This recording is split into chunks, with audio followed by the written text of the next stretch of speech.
Hello, my dear student. Welcome to you in my YouTube channel that is Pioneer on Move. This is your English teacher Gaurav from Bhaironath Inter College, Varanasi. My dear student, in the last video, I have discussed 4 paragraphs of this particular chapter, which name is The Sound of Music. So today we will discuss from the 5th paragraph. Okay, so let me start.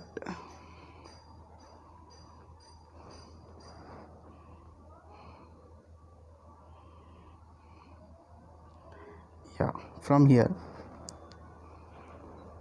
from this paragraph we will discuss. And for all this, Eveline won't accept any hint of heroic achievement. If you work hard and know where you are going, you will be get there. And she got right to the top, the world's most sought after multi-percussionist with the mastery of some thousand instruments and a hectic international schedule. It is intriguing to watch Eveline function so effortlessly without hearing. In our 2 hour discussion, she never missed a word. Man with a bushy beard give me trouble. She laughed. It is not just watching the lip, it is the whole face, especially the eyes. She speaks flawlessly with the Scottish lilt. My speech is clear because I could hear till I was 11, she says, but that doesn't explain how she managed to learn French and master basic Japanese.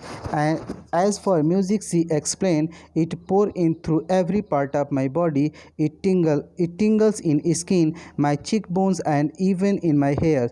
When she plays the xylophone, she can sense the sound passing up the stick into her fingertip. By learning against the drum, she can feel the resonances flow into her body. On the wooden platform, she removes her shoes so that the vibration pass through her bare feet and up her legs.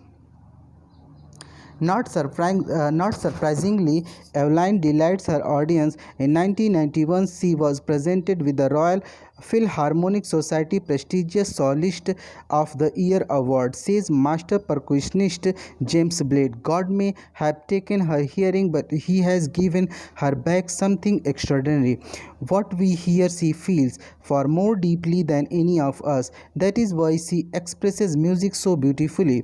Eveline confesses that she is something of a workaholic. I have just got to work often harder than classical musicians, but the reward are enormous. Apart from the regular concert, Eveline also gives free concert in a prisons and hospitals. She also gives a high priority to classes for a young musician. And Rachline of Beethoven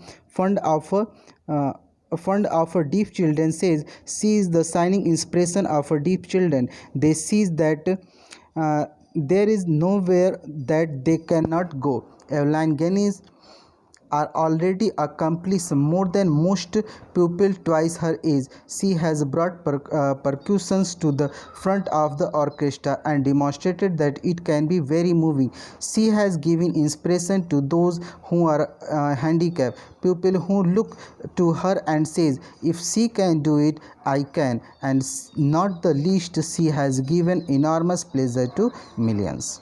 So my dear student, this is the end of the chapter, and this chapter is written by Deborah Cowley. So let me explain this chapter in English, in Hindi. Sorry.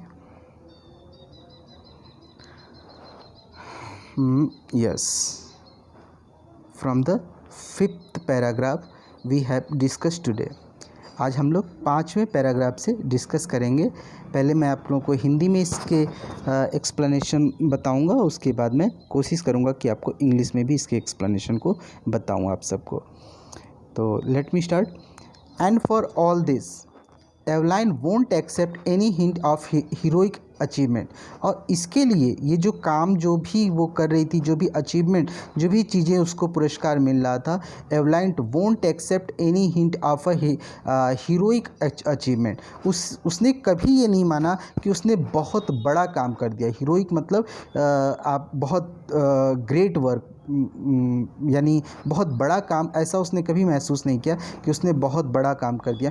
If you work hard, यदि तुम कठिन परिश्रम करते हो, and knows where you are going, you will be get there, तो आप वहाँ पहुँच जाएंगे। यदि आप कठिन, ये मैसेज है एवलाइन ग्लेनी का आप सबके लिए, हम सब के लिए ये मैसेज है कि इफ़ यू वर्क हार्ड, यदि आप कठिन परिश्रम करते हैं, आप देखें, इफ़ यू वर्क हार्ड, यदि आप कठिन परिश्रम करते हो और यह जानते हैं कि वेयर यू आर गोइंग, और आपको कहाँ जाना है, you will be get there, आप वहाँ पहुँच जाएंगे। कहने का मतलब कि एवलाइन ग्लेनी ने दो मैसेज हम सबको दिए हैं। एक, फर्स्टली जो इनका मैसेज है कि हमें क्या करना चाहिए, work hard, work hard, this is the key tool of Evelyn Glennie. पहला उनका मैसेज है कि हमें वर्क हार्ड करना चाहिए, this is the D, work hard, हमें कठिन परिश्रम करना चाहिए। और सेकेंड उनका मैसेज है कि हमारा एम, हमारा क्या होना चाहिए, हमारा एम डिसाइडेड होना चाहिए। हमें अपने एम के प्रति एक अपने गोल के प्रति फिक्स्ड होना चाहिए कि हमारा गोल क्या है, हमें कहाँ पहुँचना है, हमें क्या बनना है। कह रहा है कि and she got right to the top, और वो वहाँ तक पहुँच गई। The world's most sought after multi percussionist with the mastery of some 1000 instrument and hectic international schedule. और कह रहा है कि she got right to the top, वो एकदम टॉप पे पहुँच गई। The world's most sought after multi percussionist, most sought after का मतलब होता है माय डियर स्टूडेंट कि मोस्ट पॉपुलर, वो विश्व की सबसे ज़्यादा प्रसिद्ध परक्यूशनिस्ट बन गई। परक्यूशन मतलब वो वाद्य यंत्र बजाने वाला, जो ढोलक तबला बजाने वाले होते हैं, वो बन गई with the mastery of some 1000 instrument. और केवल यही नहीं, वो हजारों इंस्ट्रूमेंट, म्यूज़िक इंस्ट्रूमेंट बजाने की वो मास्टर हो गए। एंड हेक्टिक इंटरनेशनल शेड्यूल, और उसने अंतर्राष्ट्रीय, इंटरनेशनल मतलब अंतर्राष्ट्रीय, और शेड्यूल का मतलब आपको पता है कि क्रम होता, शेड्यूल का मतलब क्या होता है, क्रम होता है। तो उन्होंने जो हेक्टिक का मतलब भी आप लोग जान लें, हेक्टिक का मतलब होता है बिजी, यानी व्यस्त। और उनके जो शेड्यूल होते थे, उनके जो कार्यक्रम होते थे, अंतर्राष्ट्रीय कार्यक्रम होते थे, वो बहुत ही ज़्यादा व्यस्त होते थे। कहने का मतलब कि आपको इस फर्स्ट पैराग्राफ में उन्होंने सिर्फ इतनी चीज़ बताई है कि अगर आपके पास, आपने हार्ड वर्क किया, मैं बार बार इसको लिख नहीं पा रहा हूँ, यहाँ पे लिख दे रहा हूँ, हार्ड वर्क। उन्होंने ये मैसेज दिया है फिफ्थ पैरा में कि हमें हम सब अगर हार्ड वर्क करें, और दूसरा हमारा जो एम हो वो फिक्स्ड हो, तो हम निश्चित ही अपने गोल की तरफ पहुंच जाएंगे। It is intriguing to watch Evelyn's function so effortlessly without hearing it. कह रहा है कि इट इज़ इंटरगोइंग का मतलब फैसिनेटेड, आकर्षक। यहाँ पे देख लें, इंटरगोइंग यहाँ पे वर्ड लिखा, इंटरगोइंग का आपको थोड़ा सा मैं बड़ा करके दिखा पाऊँ तो that will be more beneficial for you. ये देखिए, इंटरगोइंग का मतलब यहाँ पर लिखा हुआ है फैसिनेटिंग एंड क्यूरियस। फैसिनेटिंग मतलब आकर्षक, तो यहाँ पे आप फिर से आए देखें, कह रहा है कि इट इज़ इंटरगोइंग, ये बहुत ही ज़्यादा क्या होगा, क्यूरियस होगा, आकर्षक होगा, टू वॉच एवलाइन फंक्शन, एवलाइन के फंक्शन को देखना, सो एफर्टलेसली विदाउट हियरिंग, कि वो कैसे काम करिए, विदाउट हियरिंग, बिना सुने और बिना मेहनत, यानी कि उसको इसमें संघर्ष नहीं करना पड़ रहा है। वो ऐसे लग रहा है कि जैसे हम लोग कोई चीज़ सुनते हैं और उसके बाद हम किसी चीज़ का रिस्पॉन्ड करते हैं, बट उनके केस में ऐसा नहीं है। वो बिना सुने हर चीज़ को इतना ईजी तरीके से कर जा रहे हैं। ये बहुत ही क्यूरियस है, आकर्षक है, बहुत ही फैसिनेटिंग है, एकदम से चार्मिंग बहुत ज़्यादा है। यहाँ पर ये जो हमारी अथर हैं, आपको मैंने लास्ट में बताया था, इनका नाम डबलाइन, क्या नाम था इनका, यहाँ पे आए, देखें इनका नाम है डेब्लाइन काउली। यहाँ पे आप देखें ये जो अथर हैं इनका नाम है डेबरो काउली, डेबरो काउली इनसे बात कर रही हैं। और बात करते वक्त उनका क्या, देखिए क्या रिएक्शन है यहाँ पे दिया हुआ है कि इन आवर 2 hour डिस्कशन, यहाँ पे देखें in our 2 hour discussion she never miss a word. यहाँ पे एक इंटरव्यू, ये जो आप स्टोरी पढ़ रहे हैं ये एक इंटरव्यू है किसके बीच में, एवलाइन ग्लेनी के बीच में और डेबरा काउली के बीच में। काउली और एवलाइन ग्लेनी यहाँ पे बातें कर रहे हैं और उस इंटरव्यू का एक छोटा सा अंश है। और डेबरा काउली यहाँ पे बता रही है कि इन आवर 2 hour डिस्कशन, हम लोग के 2 घंटे के बातचीत के दौरान, डिस्कशन मतलब होता है बातचीत, सी नेवर मिस अ वर्ड, उसने एक शब्द भी मिस नहीं किया। एक शब्द भी मिस नहीं किया का मतलब आप समझ रहे हैं कि जो बंदा अगर वो सुन नहीं सकता है और अगर वो आपके सभी प्रश्नों का बहुत ही ईजीली तरीके से आपके प्रश्नों का जवाब दे, तो आप समझ सकते हैं कि वो कितना महान हो सकता है। तो उसी के बारे में बात की जा रही कि number 2 hour discussion she never miss a word, उसने एक शब्द भी मिस नहीं किया। और यहाँ पे एवलाइन ग्लेनी कहती हैं कि man with bushy beard give me trouble she laughed, ये कह के वो हंस देती हैं। कौन? Evelyn Glennie. ये सी लॉफ्ट का मतलब सी यहाँ पे एवलाइन ग्लेनी के लिए डिनोट किया गया। कह रहा है कि वो कह रही हैं कि मैन विद बुसी बियर्ड, देखिए हम लोग के जो बियर्ड है ये आप देख रहे हैं, बुसी मतलब झाड़ी, बुसी का मतलब होता है झाड़ी और बियर्ड का मतलब दाढ़ी। वो व्यक्ति जो दाढ़ी रखते हैं, गिव मी ट्रबल, वही मुझे कष्ट देते हैं। सी लाफ, वो हंसने लगी। क्यों उसको, जो दाढ़ी वाले व्यक्ति थे वो क्यों उसको ज़्यादा ट्रबल दे रहे थे, परेशानी दे रहे थे। आइए हम आगे पढ़ते हैं। कह रहा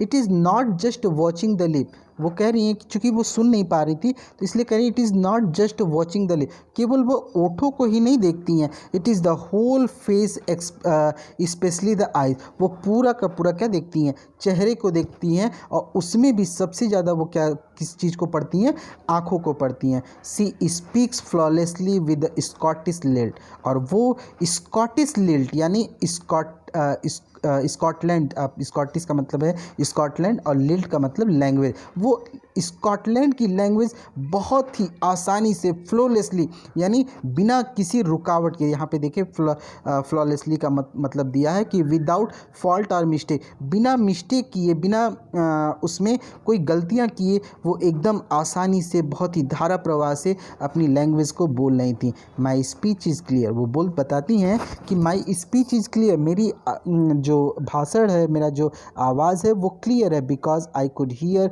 टिल आई वॉज 11, क्यों? क्योंकि मैं 11 साल की जब तक थी तब तक मैं सुन सकती थी। आपको पता है शुरू में इसमें बताया गया था कि वो 11 वर्ष के बाद से वो क्या होना शुरू की, एकदम पूरी तरह से बहरी हो गई। 11 वर्ष तक उन्होंने बहुत सारा कुछ सीखा था सी से, बट दैट डजेंट एक्सप्लेन, लेकिन ये नहीं बताया या ये नहीं पता चलता है कि how she manage to learn French and master basic Japanese, लेकिन ये नहीं पता चला कि उन्होंने फ्रेंच भाषा और जापानीज़ भाषा कहाँ से सीखी। As for music she explain, वो म्यूज़िक के बारे में बता रही हैं कि जहाँ तक म्यूज़िक की बात है, it pour in through every part of my body, ये पोर मतलब उड़ेलना होता है। कह रहा है it pour in through part of my body, मतलब पूरे उनके शरीर में क्या है, म्यूज़िक भरा हुआ है। इट टिंगल मतलब काँपना, देखिए यहाँ पे टिंगल का मतलब दिया हुआ है, ये देखिए, कॉज अ स्लाइट प्रिकिंग और स्ट्रेनिंग सेंसेशन, वो कपकपी सा महसूस होना, समझ रहे ना, कपकपी, झुंझुनाहट सा, अच्छा वर्ड है, झुंझुनाहट महसूस होना। तो यहाँ पे देखें, कह रहा एज़ फॉर म्यूज़िक, जहाँ तक म्यूज़िक की बात है, सी एक्सप्लेन, वो बताती हैं कि it pour in through every part of my body, ये पूरे के पूरे मेरे शरीर में समाया हुआ है। इट टिंगल इन माई स्किन, ये मेरे स्किन में, मेरी त्वचा में क्या हुआ है, समा चुका है। टिंगल, इसकी सनसनाहट आ चुकी है, इसमें हमारे पूरे रोम रोम में ये बसा हुआ है। माई चिक बोन्स, मेरे गालों में बसा हुआ है। And even in my hair, और यहाँ तक कि मेरे बाल में भी ये म्यूज़िक समाया हुआ है। When she plays the xylophone, जब वो जाइलोफोन बजाती हैं, जाइलोफोन मैंने आपको लास्ट वीडियो में दिखाया था कि जाइलोफोन क्या होता है। वो बच्चे जो जाइलोफोन मेरी लास्ट वीडियो नहीं देखे हैं, मैं उनको दिखा दे रहा हूँ कि जाइलोफोन क्या होता है। लेकिन कोशिश बच्चे आप ये करें कि आप प्लीज़ जो भी चीज़ें मैं आपको ये कर रहा हूँ, आप ये जो दूसरा वीडियो है, आप बिना पहला वीडियो देखे ही आप ये समझ नहीं पाएंगे कि वाकई क्या चैप्टर में कहा गया है, कैसे कहा गया। तो let us see what is xylophone. आइए देखें, ये देखिए, ये आपके सामने जाइलोफोन है।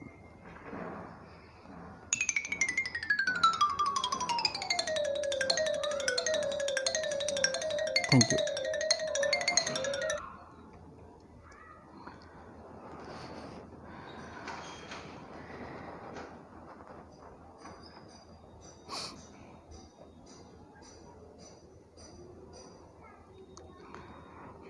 तो हम लोग यहाँ पे पढ़ रहे थे, देखिए यहाँ पे हम लोग पढ़ रहे थे। When she plays xylophone, जब वो xylophone बजाती हैं, she can sense the sound of passing up the stick into her finger। तो वो क्या करती हैं, जब वो xylophone को बजाती हैं, she can sense, तो वो महसूस करती हैं, कर सकती हैं the sound passing up, वो साउंड कहाँ वो पास हो रही है, गुज़र रही है। पासिंग अप द स्टिक, किसमें, वो जो डंडा भी आपने देखा, जो छड़ी थी जिससे वो बजा रहा था, तो उस छड़ी से गुज़रते हुए इनटू हर फिंगर टिप, कहाँ जाती है, उनकी उंगलियों तक पहुंच जाती है। छड़ी से गुजर, वो जाइलोफोन को छड़ी से बजाया जाता है, अभी मैंने आपको वीडियो भी दिखाया। तो वहाँ से गुजरते हुए उनके कहाँ आ जाती है, फिंगर ट्रिप में आ जाती है। और कह रहा है by leaning against the drum. अब ड्रम आपको क्या होता है वो भी मैं आपको दिखा दे रहा हूँ।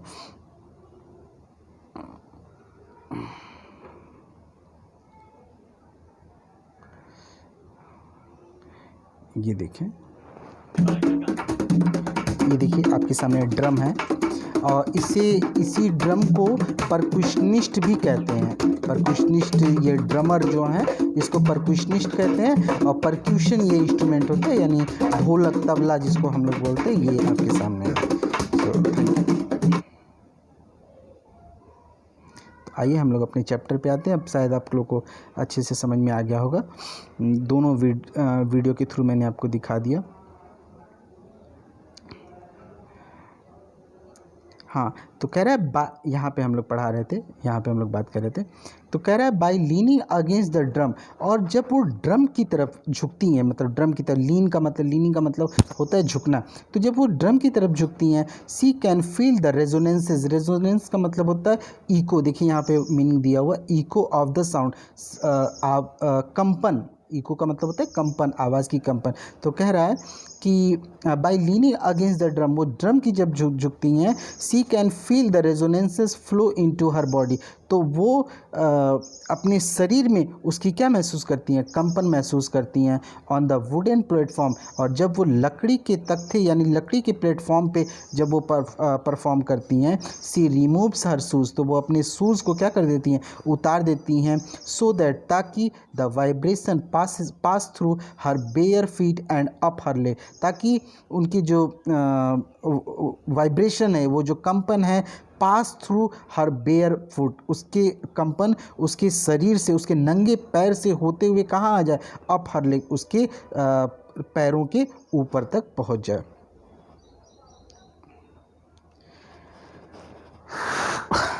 नॉट सरप्राइजिंगली, इसमें आश्चर्य की बात नहीं है, एवलाइन डिलाइट्स हर ऑडियंस, अपने ऑडियंस को, अपने श्रोताओं को वो क्या करती थी, डिलाइट करती थी, यानी आनंद देती थी, यानी हर्षोल्लासित करती थी।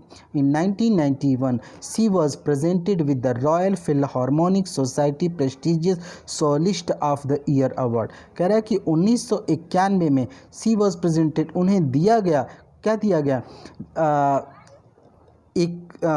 यहाँ पे देखिए, इन 1991 सी वॉज प्रेजेंटेड, उन्हें दिया गया, क्या दिया गया,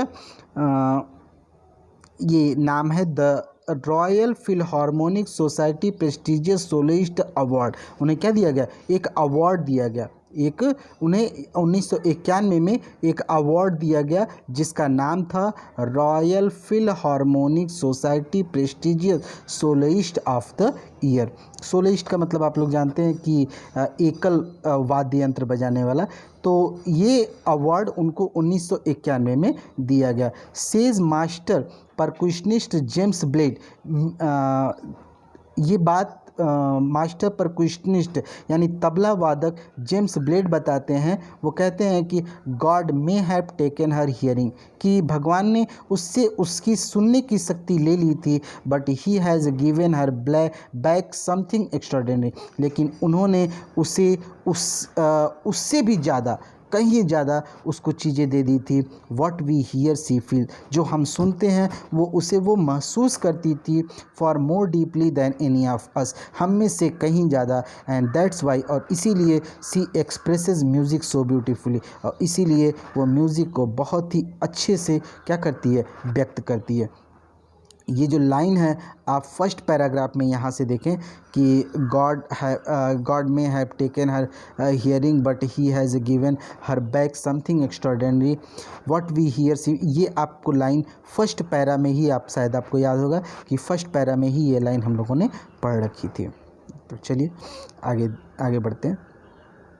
एवलाइन कन्फेसेस, एवलाइन कन्फेस करती हैं यानी व्यक्त करती हैं that she is something of the workaholic, वो क्या है, वो सी समथिंग, वो कुछ इस कदर की हैं कि वर्कहॉलिक, वर्कहॉलिक का मतलब होता है बच्चा जो काम करने में व्यस्त हो, जिसको काम अच्छा लगे, जो हमेशा हर वक्त क्या करना चाहता हो, काम करना चाहता हो। यहाँ पे देखें मीनिंग भी दिया हुआ है कि वर्कहॉलिक इनफॉर्मल वर्ड है, a person who find it difficult to stop working, एक व्यक्ति जिसे जो काम को रोकना चाहता, काम को रोकना उसे अच्छा न लगता हो, परेशानी हो काम को रोकने में, यानी कहने का मतलब कि उसे काम करना अच्छा लगता है, वो हर वक्त क्या करना चाहता है, काम करना चाहता है, उसे क्या कहते हैं, workaholic.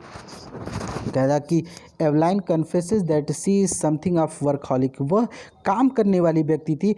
I have just got to work often harder than classical musician, कह रहा है क्लासिकल म्यूजिशियन जो होते हैं, जो क्लासिकल म्यूजिशियन जो होते हैं उनसे भी ज़्यादा मैं मेहनत करती हूँ, but the reward are enormous, और इसीलिए जो रिवॉर्ड है, जो पुरस्कार है वो इनॉर्मस है यानी श्रेष्ठ होता है। Apart from the regular concert, अपने रेगुलर प्रोग्राम, कंसर्ट्स का मतलब यहाँ पर होता है प्रोग्राम, अपने जो रेगुलर प्रोग्राम होता है उसके अलावा, अपार्ट का मतलब कि के स्थान पर, उस अपने रेगुलर जो हमेशा वो कार्यक्रम किया करती हैं उनके बावजूद, उनके अलावा Evelyn also give free concert in prison and hospital, Evelyn jail में और अस्पतालों में भी अपना फ्री कंसर्ट यानी फ्री में अपने प्रोग्राम किया करती हैं। फ्री कंसर्ट का मतलब फ्री में ही वो जेलों में कैदियों के सामने और रोगियों के सामने वो अपने प्रोग्राम किया करती हैं।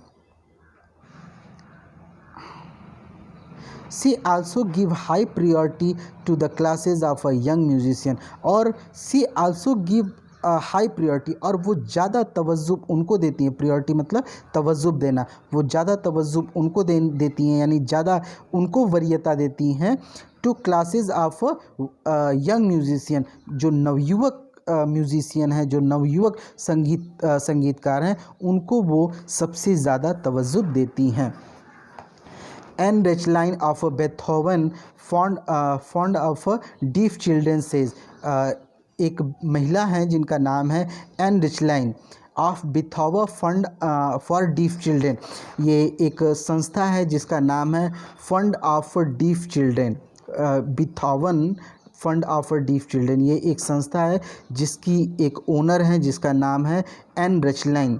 एन रिचलाइन कहती हैं कि क्या कहती हैं, she shining inspiration of deaf children, वह एक चमकती हुई उभरती हुई सितारा है, किसके लिए, डीफ चिल्ड्रेन यानी बहरे बच्चों के लिए वो एक चमकता हुआ सितारा है। They see that there is nowhere that they can not go, और इसीलिए वो कहते हैं, वो देखते हैं कि देयर इज़ नो वेयर, ऐसा कोई स्थान नहीं है जहाँ पर वो जा नहीं सकते, यानी वो बच्चे इस महिला से, एवलाइन ग्लेनी से इतना ज़्यादा इंस्पायर इंस्पायर हो जाते हैं कि वो कहते हैं कि ऐसा कोई स्थान नहीं है जहाँ वो जा नहीं सकते। So last paragraph, Evelyn Glennie has already accomplished more than most people twice her age. Evelyn Glennie ने उतना सब कुछ पा लिया है, उतना सब कुछ अपने नाम, एवलाइन ग्लेनी ने अपने नाम उतना सब कुछ कर लिया है। यहाँ पे अकम्प्लिश जो वर्ड है, एक वर्ड आपके सामने ये दिख रहा होगा, अकम्प्लिश्ड। अकम्प्लिश का मतलब अचीव करना, प्राप्त करना। तो एवलाइन ग्लेनी ने उतना सब कुछ प्राप्त कर लिया है दैन मोस्ट पीपल, जो ज़्यादातर लोग ट्वाइस हर एज, अपनी दोगुना उम्र में जो चीज़ें वो प्राप्त करते हैं वो ऑलरेडी प्राप्त कर लिया है, यानी उतनी छोटी उम्र में उसने प्राप्त कर लिया है। She has brought percussion to the front of orchestra. उसने सी हैज़ ब्रॉड परक्यूशन, यानी परक्यूशन अभी मैंने जो दिखाया, जो ढोलक तबला बजाते हैं, उसको क्या लाया, उसको ऑर्केस्ट्रा में सबसे आगे लेकर आया। आपको माय डियर स्टूडेंट आपको बताएं कि ये जो परक्यूशन या फिर जाइलोफोन होता है, ये अक्सर जो आप ऑर्केस्ट्रा में देखेंगे तो इसको पीछे बजाया जाता था पहले। तो उस चीज़ को इन्होंने ऐसा उसको इतनी इज़्ज़त दी कि उनकी वजह से अब जो परक्यूशन हैं या जो परक्यूशनिस्ट हैं वो अब स्टेज पे, ऑर्केस्ट्रा पे या किसी म्यूज़िकल प्रोग्राम में वो सबसे आगे आकर वो उस चीज़ को प्ले करते हैं, बजाते हैं। And demonstrated that it can be very moving, और ये बताया, डिमॉन्स्ट्रेट का मतलब प्रदर्शित करना, that it can be very moving, कि ये बहुत ही ज़्यादा प्रोग्रेसिव है। She has given inspiration to those, उन्होंने she has given inspiration to those, वो उनके लिए प्रेरणा स्रोत हैं हु आर हैंडीकैप, जो क्या थे, विकलांग हैं।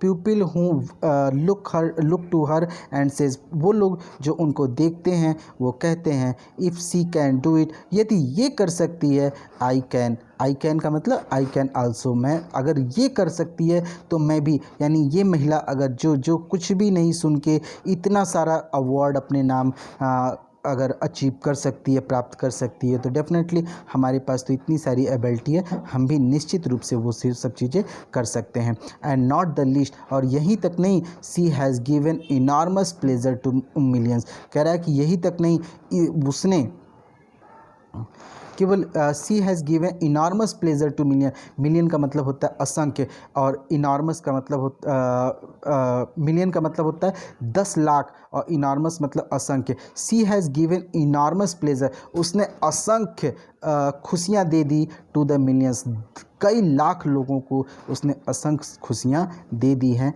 यानी बांट दी हैं। ये डिब्रो काउली का ये आपका एक स्टोरी थी जिसको मैंने कोशिश की आपको समझाने की। तो आई थिंक थोड़ा, ये देखिए आपका जाइलोफोन बजाया जा रहा है, एक लड़की जाइलोफोन को विद अ स्टिक बजा रही है। ये देखिए यहाँ पे लिखा हुआ इट इज़ इन, यहाँ पे देखिए it is intriguing to watch Evelyn function so effortlessly without hearing. अभी आपने पढ़ा भी होगा कि एवलाइन ग्लेनी को ये देखना कि वो बिना किसी प्रयास के इतने अच्छे तरीके से वो क्या कर रही है, उस अपने कार्य को संपादित कर रही है, अपने कार्य को कर रही है।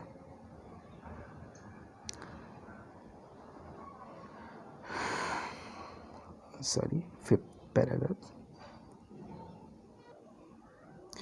My dear student, let me explain in English. And for all this, Evelyn won't accept any hint of heroic achievement. Here, the writer wants to tell us that Evelyn, whatever she has done, she won't take credit that she has done a lot. Means her work is not a heroic deed; it is a normal and casual. Every normal person, whatever they did, she also do the same work. If you work hard and know where you are going, you will get there. This is the message of Evelyn Glennie, that she says that if you work hard, if you are always doing work hard, and you know where is your goal, means what is your aim. Definitely you will achieve that goal, your aim. She has right to the top, and the world's most sought after multi percussionist with the mastery of some thousand instrument. Now here the writer said that she has after doing her hard work, now she is just achieve her topmost position in the world. The world's most sought after multi percussionist with the mastery of some thousand instrument, means she just become the perfect musician in the world and the hectic international schedule. And due to her hard work, now her schedule is as busy as much as busy that now she don't have time to do other works, means she indulges herself for doing work. It is intriguing to watch Evelyn function so effortlessly without hearing, and this is amazing thing. This is very fascinating thing for anyone when they saw the functions of Evelyn, when they saw that she is doing all her work without hearing, and there is no obstacle created. There is no obstacle comes in while she is just performing her program.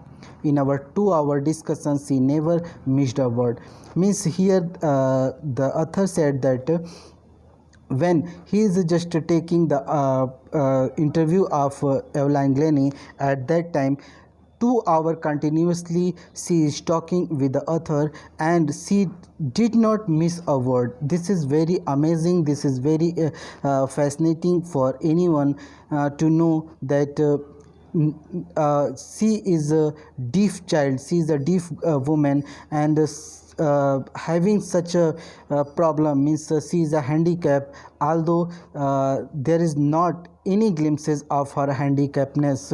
She just performing her duty very easily, means she never miss a word. All the questions, all the problems asked by the author, she replied very easily. Men with the bushy beard give me trouble, she laughed. Now here this is the very common word said by Evelyn Glennie, that she just when she just talk to the person, those who have long beard, it is a problematic for her. Why it is? Because it is not just watching the lips. He said that some guys are just reading the lips, and then after they can understand that what the next one is talking, but it is not with her. She just not she only not look the face, but also she just not look only the lips, but also the whole face, and especially she is talking about the eyes. That eyes sometimes tell us that what the person talk to us. She speaks flawlessly with the Scottish lilt. Here, lilt means language. Means here the writer tell us that she speak Scottish. Her language is Scottish, and she said that she speak Scottish because she is not born deaf.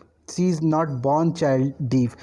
When she was 11-year old, from there she just unable to hear any sound. So at least 11 year she just heard the Scottish language, and that's why she just speak very fluently in Scottish lilt. But it is a very difficult to understand for the author that how she speak French as well as Japanese in good way. Means she is also the master of French and Japanese language. How she learn these languages, this is very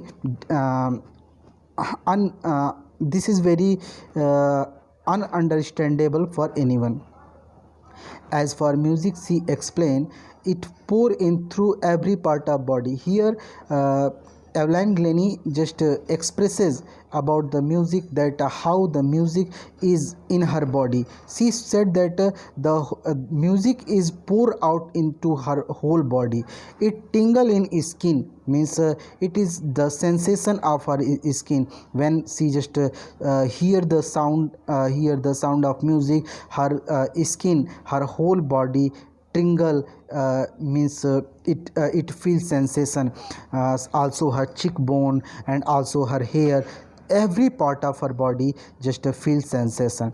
When when she plays xylophone, she can senses the sound passing up the stick into her fingertip. She said that she just plays xylophone through the stick, the sound, the vibration, the tinkling just come into her finger, and that's why she just can understand the sound of a xylophone by leaning against the drum. And she also discuss about the drum, that when she just when she just bend down to the drum while playing, she can feel the resonances flowing into her body. Means at that time the echo of sound is just a tremble into her whole body. On the wooden platform, she further discussed that on the wooden platform she removes her shoes, and at that time the vibration of the drum or vibration of the any musical instrument just come through her barefoot into her up leg.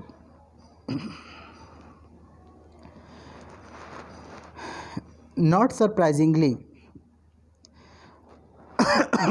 not surprisingly, Evelyn delights her audience. Means this is not surprising thing for others, that when she just plays her xylophone, drum, or any instrument of music, everyone was just mesmerized. And that's why in 1991 she was just got the award. The name of the award is the Royal Philharmonic Society prestigious Soloist Award, and this award is only given to those who is soloist. I have already told you the meaning of soloist. Soloist means the person who singly the person who play any instrument single, says master percussionist James Blade. Here this is the message, or this is the message of James Blade, who is percussionist. He said that although God has given her hearing power, but He has given her something extraordinary. And also he said that whatever we hear, she only feel she feels, and more she feel more deeply than any of us, and that is why she expresses music so beautifully. Evelyn confesses that she is something of a workaholic. Again the word come, workaholic means those who is just indulge himself or herself for doing work, they are called workaholic. So here we find out that Evelyn Glennie was a workaholic person. She always indulge herself for doing work, and she said that although classical music needs much work, harder work, yet her work is more than she just do work more harder than classical music. And she also said that whatever the work she do, for the result of that she also get much more enormous award also. apart from a regular concern. See, here the writer said that although she has a hectic life, she has a very busy life, she just face so many program that is called a regular concern. Means a regular program means a different stages. She just goes there, and she just perform her duty. But he said that Evelyn uh, Evelyn is not crazy for money. She is just doing a charitable work. That's why she just went for the free program. She just organized free program for the prisoners as well as for the uh, for the patient. She also gives a high priority to the classes of a young musician. She also care for the young musician, because she know that young musicians always need a good expert, and that's why she whenever she got a time, she just take classes of the young musician. And Rachline of Beethoven fond of deaf children. There is a one charity house is running at that time. Its name is a Beethoven Fund of Deaf Children, and the owner of this charity house is Anne Richlin. She said about Evelyn Glennie, she is signing inspiration for deaf children. She said that Evelyn Glennie is not a simple character. She is a very enormous character. She is a very popular among deaf children, and that's why all the children just feel that if she there is no they see that there is a nowhere that they cannot go. Just because of a airline, they also feel that they are able to go everywhere, in every sector, in every job, in every places, wherever they wants to go. But they must have one quality. First one is a hard work,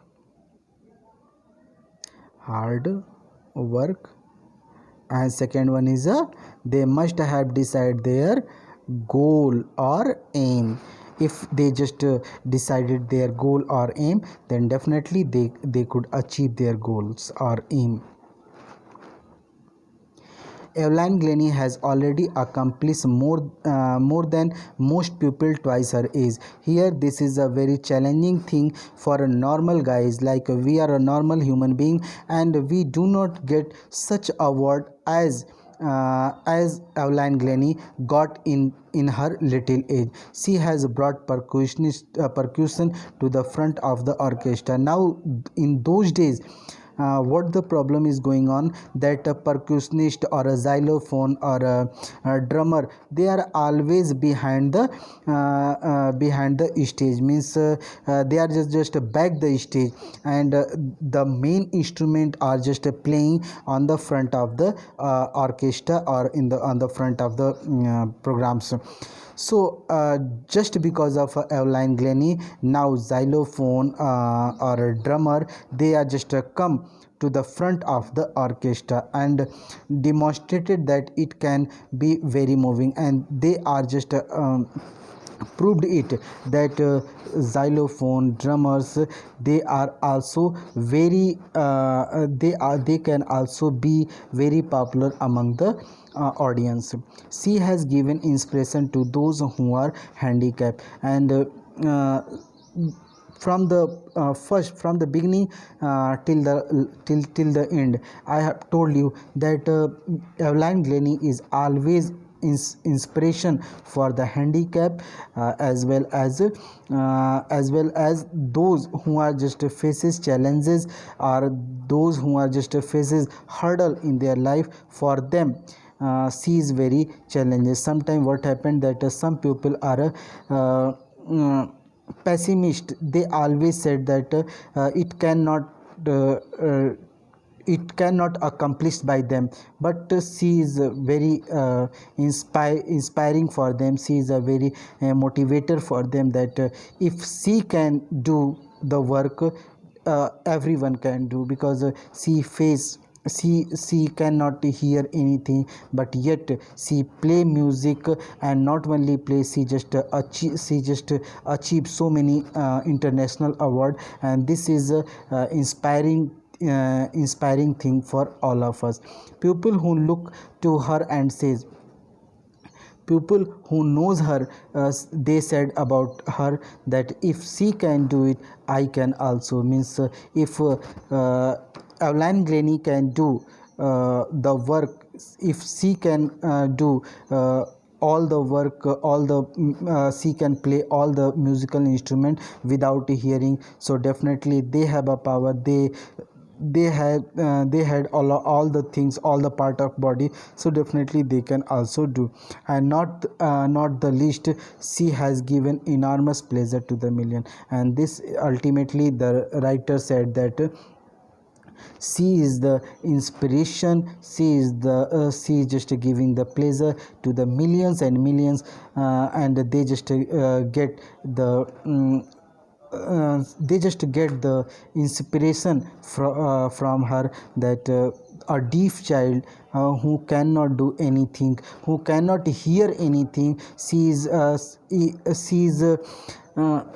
she is very problematic child, but yet she proved herself that she can play xylophone or all the instrument. Means, you have seen that thousand, more than thousand instrument she can play, and she just achieved so many goals, so many awards for that. So thank you for today my dear student. आज के लिए इतना ही। I hope आप लोग को समझ में आया होगा। आप सबसे एक शिकायत है कि आप सब बच्चे कुछ भी, हम रोज़ आपसे मैसेज करते हैं कि आप लिखें, हमको मैसेज कमेंट्स करें कि सर ये समझ में आया, ये नहीं आया। हो सकता है मेरा लेक्चर पता नहीं आपको समझ में आ रहा है, नहीं आ रहा है, तो प्लीज़ मुझे आप बताएं कि सर ये चीज़ समझ में नहीं आया। जो भी वर्ड मीनिंग आपको समझ में नहीं आ रहा तो वो मुझे प्लीज़ बताएं। अच्छा हाँ, एक बच्चा मुझसे बार बार कह रहा है कि सर वर्ड मीनिंग आप लिखा दीजिए और क्वेश्चन आंसर भी लिखवा दीजिए। तो मैं कोशिश करूँगा कि आपको फर्स्ट चैप्टर जो मैंने ऑलरेडी मैं पढ़ा चुका हूँ, तो उसकी आपको क्वेश्चन आंसर और वर्ड मीनिंग साथ ही साथ दूँ, और इस चैप्टर का भी वर्ड मीनिंग और क्वेश्चन आंसर मैं आपको कोशिश करूँगा कि व्हाट्सएप के थ्रू आपको देने की कोशिश करूँगा। बच्चे आप मेहनत करिए, मुझसे जो बन पड़ेगा, जितना बन पड़ेगा मैं कोशिश करूँगा आप सब तक वो काम पहुँचाने का, वो काम करने का। So once again thank you for today. आप अपने घर पे रहिए, सुरक्षित रहिए। इस कोविड-19 के दौरान बाहर ज़्यादा निकलने की ज़रूरत नहीं है। जितना ज़्यादा आप सुरक्षित रहेंगे, उतना ज़्यादा देश सुरक्षित रहेगा। Thank you for today.